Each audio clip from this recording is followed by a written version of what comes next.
Je vais te décrire une situation et dis-moi si elle te parle vraiment. Alors, tu es dirigeant fondateur, tu travailles beaucoup, tu prends ton entreprise au sérieux, tu réfléchis souvent à ton business, parfois même un peu trop. Tu te formes, tu lis, tu écoutes des podcasts, tu analyses ce qui fonctionne chez d'autres, tu ajustes parfois ton offre, tu fais évoluer ton positionnement, tu améliores tes process. En fait, tu fais exactement ce que la plupart des gens considèrent comme le comportement d'un entrepreneur sérieux. Et pourtant, si tu es honnête avec toi-même, tu as parfois l'impression que ta trajectoire n'avance pas au même rythme que tes efforts. Ton entreprise fonctionne, tu n'es pas forcément en difficulté, mais quelque chose bloque, comme un plafond invisible que tu n'arrives pas vraiment à franchir. Et dans ces moments-là, la question revient presque toujours. Qu'est-ce que je fais mal ? Est-ce que je dois changer de stratégie, changer d'offre, changer de modèle ?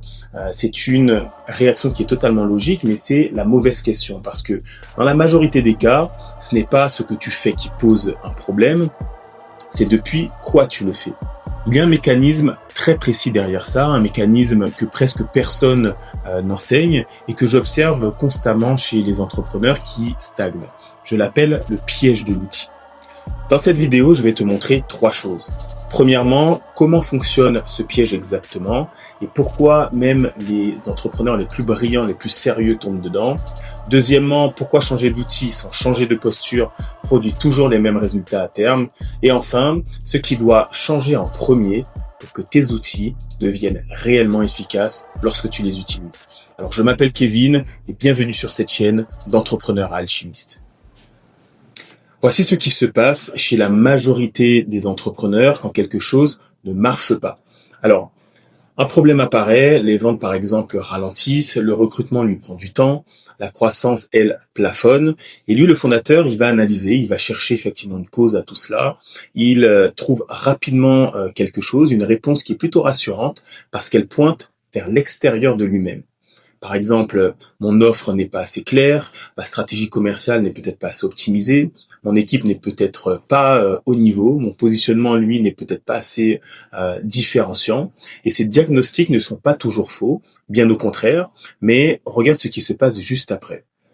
Il va changer d'outil, nouvelle offre, nouvelle stratégie, nouveau process, nouveau recrutement.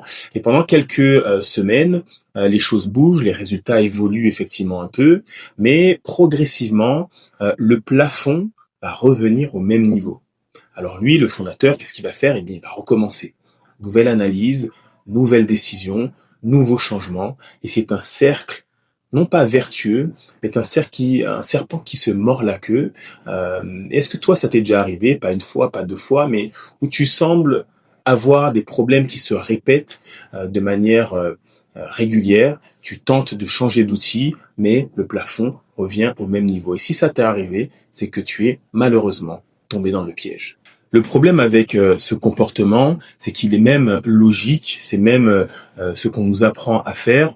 On a des résultats insuffisants, donc on va chercher la cause et on va changer ce qui ne marche pas. C'est du bon sens. Sauf que ce raisonnement suppose une chose, que le problème est dans l'outil. Et que si tu trouves le bon outil, eh ben tu vas avoir les résultats qui vont suivre. Mais voici ce que l'on oublie. L'outil est neutre. Ce qui détermine son efficacité, c'est l'état depuis lequel tu l'utilises. Je vais te donner un exemple concret. Un entrepreneur a du mal à closer ses clients, il conclut que son script de vente est mauvais, il achète donc une formation, il va refaire son script, il va s'entraîner, bref. Les résultats vont s'améliorer légèrement pendant quelques temps, pendant quelques semaines, puis il va replafonner. Pourquoi ? Parce que le vrai problème n'était pas le script en lui-même, c'était la posture depuis laquelle il vendait. Cet entrepreneur vendait depuis la peur de ne pas closer, depuis le besoin de prouver sa valeur, depuis l'urgence de remplir son pipeline. Et cette énergie, le prospect la ressent. Pas consciemment, mais il la ressent quand même. Le script, le plus technique au monde, ne compense pas une posture qui transmet l'information. D'accord ? Parce que ce que tu transmets dans une vente, ce n'est pas d'abord tes mots, mais c'est vraiment ton état. Je vais te donner un deuxième exemple concret. Un dirigeant qui évite des décisions difficiles va laisser des problèmes non résolus dans son organisation. Et ces problèmes vont se répercuter dans son équipe, l'équipe va développer des comportements d'attente, et lui, le dirigeant, va se retrouver encore dans l'opérationnel à gérer ce qu'il aurait dû trancher 6 mois plus tôt. Il peut restructurer l'organisation, il peut embaucher un directeur opérationnel, créer de nouveaux process, mais si la posture, l'évitement des décisions difficiles n'a pas changé, le problème reviendra sous une autre forme, avec d'autres personnes. Même s'il change l'outil, il aura les mêmes résultats parce que ce qu'il a changé, c'est l'outil, mais pas la main qui la tient. Par exemple, un marteau dans la main d'un architecte qui sait ce qu'il construit et dans la main de quelqu'un qui n'a même pas encore de plan, ce n'est pas le même résultat. C'est le même marteau, mais les résultats sont complètement différents. Et c'est là que réside l'erreur de diagnostic. Quand les résultats déçoivent, l'instinct naturel est de regarder l'outil. Le marteau est-il assez bien? Est-ce que c'est le bon modèle? Alors qu'il faudrait regarder la main. D'accord? Depuis quel état est-ce que j'utilise cet outil? Est-ce que j'agis depuis une direction claire ou depuis une réaction?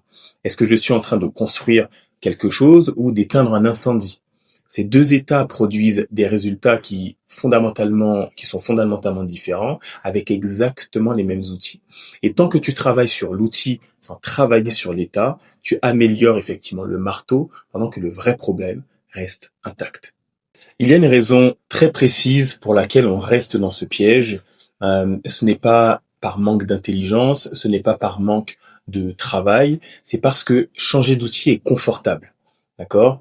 Quand tu changes d'offre, tu as l'impression d'agir, tu crées du mouvement, tu peux montrer à ton équipe, à tes clients et à toi-même que tu prends les choses en main. Et changer de posture, c'est vraiment différent. Ça ne se voit pas immédiatement, ça ne produit pas de résultats visibles et ça demande quelque chose de beaucoup plus difficile, regarder ce que tu n'as pas envie de regarder. Un entrepreneur qui réalise qu'il vend depuis la peur doit examiner ce qui produit cette peur. Un dirigeant qui réalise qu'il évite les décisions difficiles doit regarder pourquoi il les évite. Et ce travail-là est inconfortable. Alors on préfère changer de stratégie commerciale et le piège se referme. Parce que l'outil crée de l'activité, mais pas de la transformation. On peut être très occupé sans vraiment progresser. C'est la confusion fondamentale entre l'occupation et la progression. D'accord? L'occupation, c'est se sentir actif. La progression, c'est changer de trajectoire. La plupart des entrepreneurs que j'observe sont dans un état d'occupation permanent. Ils sont jamais joignables. Toujours quelque chose à optimiser, toujours quelque chose à améliorer, toujours quelque chose à lancer. Mais leur trajectoire, mesurée par exemple sur 12 ou 24 mois, n'a pas fondamentalement changé. Alors, pas parce qu'ils ne travaillent pas assez, parce qu'ils travaillent sur les mauvaises choses. Troisième exemple pour que ce soit encore très concret, un entrepreneur veut par exemple développer sa notoriété. Il décide de créer du contenu sur LinkedIn, il publie régulièrement, il optimise ses posts, il teste des formats, il analyse les stats. 6 mois plus tard, il a peu de résultats. Il conclut que le contenu ne marche pas pour lui. D'accord? Mais si tu regardes de près ce qu'il a publié, tu vois quelque chose. Tout son contenu parle de ce qu'il fait, de ses offres, de ses résultats, de sa méthode, mais jamais de ce qu'il pense vraiment. Jamais de ses convictions profondes. Jamais de la vision qui l'anime. Pourquoi? Parce que la raison est simple, parce que assumer une vision forte, c'est risquer d'être jugé, c'est risquer de diviser, c'est risquer de perdre des gens. Alors, inconsciemment, peut-être, il va créer depuis la peur de déplaire, et le contenu créé depuis la peur de déplaire ne déplaît à personne, mais il n'attire personne non plus. Le problème n'était pas le format, pas la fréquence, ni la plateforme d'ailleurs, c'était l'état depuis lequel il créait. Changer d'outil, passer à Instagram, à YouTube, faire un podcast n'aurait strictement à rien changé, parce que l'outil n'était pas le problème. Alors, qu'est-ce qui doit changer en premier? Pas l'offre, pas la stratégie commerciale, pas l'équipe, mais la posture. La posture, c'est quoi exactement? Alors, la posture, c'est l'état depuis lequel tu prends tes décisions. C'est la version de toi qui est dans la pièce quand tu parles à un prospect, quand tu donnes une direction à ton équipe, quand tu évalues une opportunité, quand tu tranches un problème difficile. Est-ce que cette version agit depuis une vision ou réagit depuis une pression?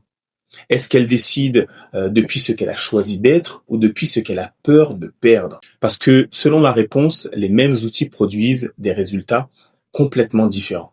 Le même script de vente, la même offre, le même process de recrutement, dans les mains d'un dirigeant qui agit depuis la clarté, il fonctionne, ça y a pas de doute. Mais dans la main d'un dirigeant qui réagit depuis la peur, ils déçoivent. L'outil n'est jamais le problème, il est le révélateur. Il révèle l'état depuis lequel tu opères, et si cet état ne change pas, changer d'outil ne fera que révéler le même problème sous une nouvelle forme.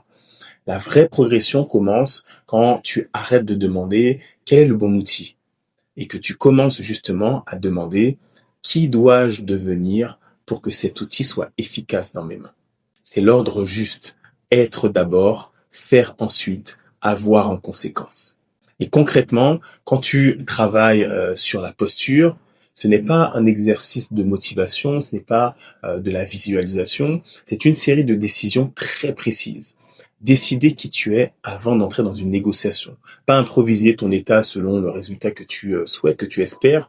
C'est décider de quel niveau de standard tu acceptes dans ton équipe, dans tes clients, dans ton environnement, avant que la pression t'oblige à trancher.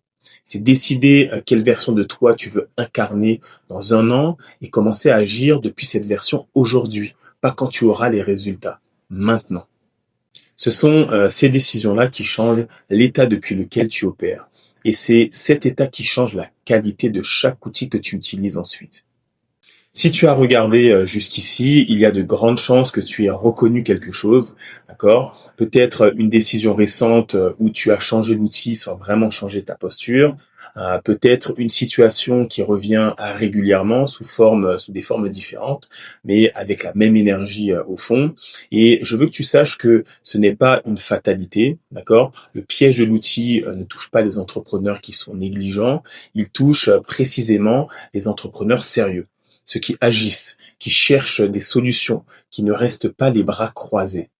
Parce que ce sont eux qui changent le plus souvent d'outils. La sortie du piège commence par une observation simple, pas une liste d'actions, pas un nouveau plan, mais une question, juste une. Les décisions que j'ai prises ces 3 derniers mois, venaient-elles d'une vision claire de qui je suis ou d'où je vais, ou venaient-elles d'une réaction à une pression que je voulais soulager ? Réponds honnêtement, pas pour me donner une bonne réponse, mais vraiment pour toi. Parce que selon ta réponse, tu sais exactement sur quoi travailler en premier. Dans les prochains épisodes, on va aller encore plus loin. On va entrer dans les mécaniques concrètes, d'accord ? Comment l'environnement dans lequel tu évolues façonne tes croyances sans que tu t'en rendes compte.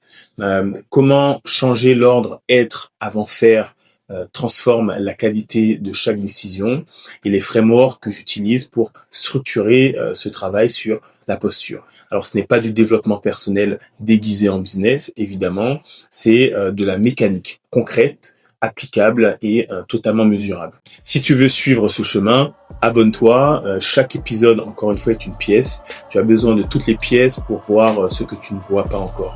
Le bouton est juste en dessous de cette vidéo, donc n'hésite pas. Je vais finir avec quelque chose de simple. La stagnation n'est pas le signe que tu travailles mal. Vraiment pas. C'est le signe que tu travailles sur les mauvaises choses. D'accord ? Et les mauvaises choses, ce sont souvent les plus visibles, les plus confortables à changer, les plus faciles à montrer aux autres. Mais les bonnes choses, elles, sont moins visibles, elles sont moins confortables et infiniment plus efficaces. Alors, ton entreprise ne dépassera jamais qui tu es.